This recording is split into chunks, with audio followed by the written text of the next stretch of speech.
जानेवारी 1831 त्या काळी स्त्री म्हणजे मातीची बाहुली. तिचा जन्म केवळ चूल आणि मूल अदन्यांना हात तिचा अलंकार होता आणि गुलामी हे तिचे भविष्य. पण माझ्या नियतीने एक वेगळाच विचार लिहिला होता.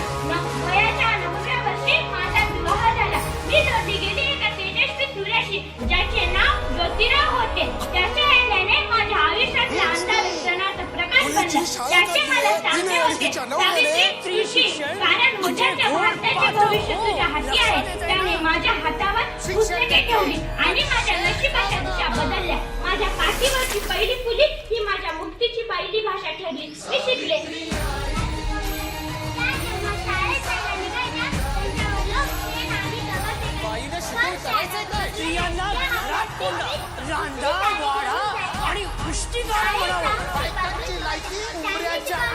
पुरुषांची बरोबरी करायची तुला.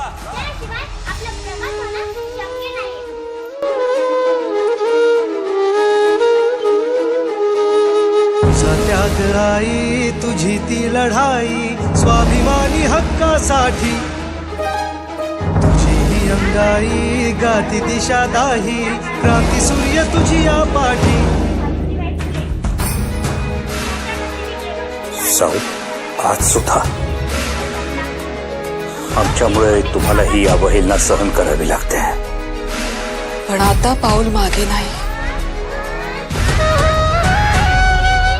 या पाणी तापायला ठेवतो.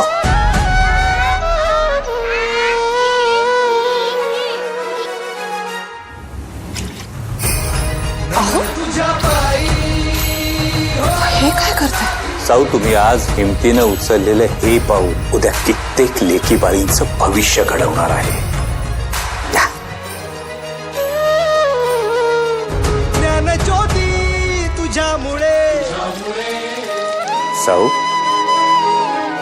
हो, ज्या हातांनी मला हे बळ दिलं त्यांचा मान नको राखायला. तुलाच जीवन समर्पिले.